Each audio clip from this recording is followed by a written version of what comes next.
Su especialidad eran los sistemas de escritura antiguos, especialmente los jeroglíficos egipcios, pero también estudió la literatura medieval japonesa y árabe. No fue hasta 1947 cuando por fin centró su atención en la escritura maya, después de que un profesor suyo le animara a escribir una disertación sobre el alfabeto de Landa. ¿Landa? ¿Como Diego de Landa? ¿Aquel que prendió fuego a la literatura maya? Pues sí, resulta que Diego de Landa, aparte de quemar libros, también los leía y había estudiado con gran interés la lengua maya. ¿Recordáis que os comentamos que era una figura muy controvertida? Pues bien, Landa, quien había aprendido la lengua maya con gran rapidez durante sus primeros años en Yucatán, la estudió con gran profundidad y genuino interés, hasta el punto de ser capaz de componer un sistema de normas tan preciso que permitía a los nuevos misioneros que llegaban de España aprender la lengua maya con la suficiente soltura como para predicar el Evangelio en apenas un par de meses. Según estudiosos de la figura de Landa, antes del auto de fe del que os hemos hablado, el franciscano no era despreciado por los mayas, al contrario, había demostrado una gran caridad en épocas de malas cosechas de maíz, repartiendo el alimento que almacenaban los religiosos para su propio sustento entre todos aquellos que lo necesitasen, ya fueran españoles o nativos.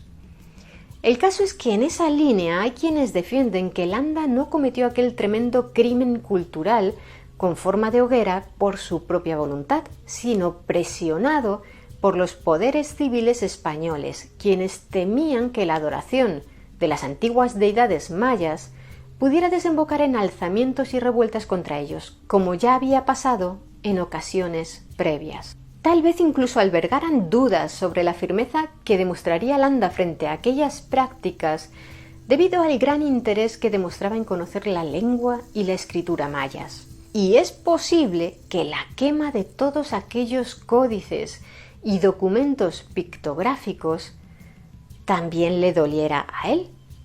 No obstante, Landa escribió sobre ellos: hallámosles gran número de libros de estas sus letras, y porque no tenían cosa en que no hubiese superstición y falsedades del demonio, se los quemamos todos, lo cual sentían a maravilla y les daba pena. Es decir, que por un lado sin duda comprendía el valor lingüístico de aquellas obras, pero por otro pensaba que eran vehículos de transmisión de todo aquello que él, como misionero, quería que los mayas olvidasen. Por supuesto, al margen de aquella barbarie cultural, la tortura de personas durante el proceso inquisitorial fue una salvajada y demuestra que no era ningún angelito. Sus métodos fueron tan brutales que los sentimientos antiespañoles se dispararon entre los nativos. Los colonos se quejaron de ello a las autoridades de España y el caso llegó a oídos del rey, Felipe II.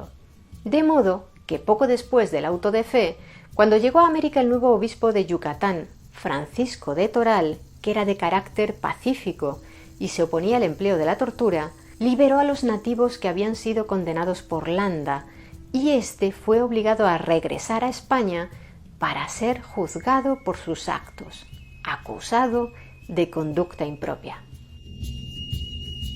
Curiosamente, aquel giro de los acontecimientos, el juicio contra Landa, sería clave para que 5 siglos más tarde se lograra descifrar la escritura maya. ¿Y eso? Os preguntaréis.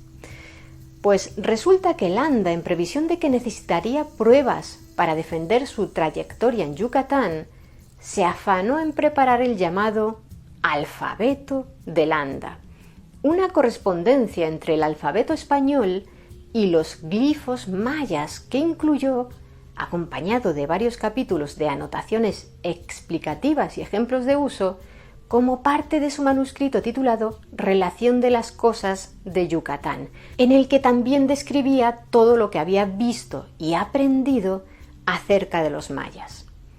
Una vez en España, ante el Consejo de Indias, un grupo de doctores se encargó de investigar la actuación de Landa. El veredicto de aquel comité fue que Landa había sido demasiado rígido, pero lo absolvieron de las acusaciones que se habían hecho contra él.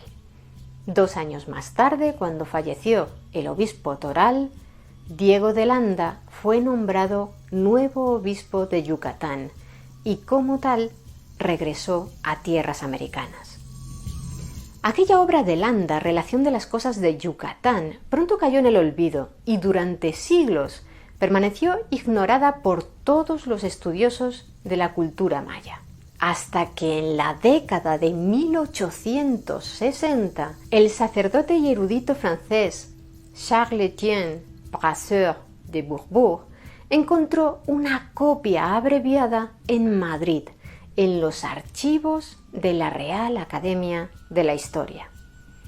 El alfabeto de Landa no estaba nada claro y en algunos puntos resultaba contradictorio, de modo que durante casi un siglo tampoco permitió arrojar luz sobre la escritura maya.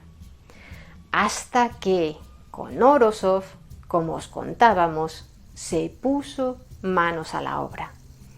Algunos de sus profesores lo animaron y apoyaron, pero también le advirtieron de que se trataba de una tarea muy difícil que sin duda le llevaría mucho tiempo. Я тогда был студентом. Ну и появилась статья немецкого весьма авторитетного ученого. Пауль Шельхаскар, лидер школы. Он опубликовал статью примерно под таким названием, что дешифровка письма майя – неразрешимая проблема.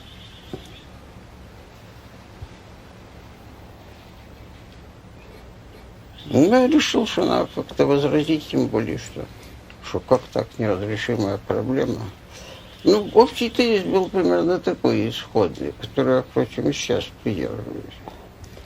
Ну, то, что придумано одним человеческим, так сказать, разумом, может быть понято и другим. Так что в этом смысле принципиально неразрешимых проблем ни в какой области, собственно говоря, ну, вроде как и не должно быть.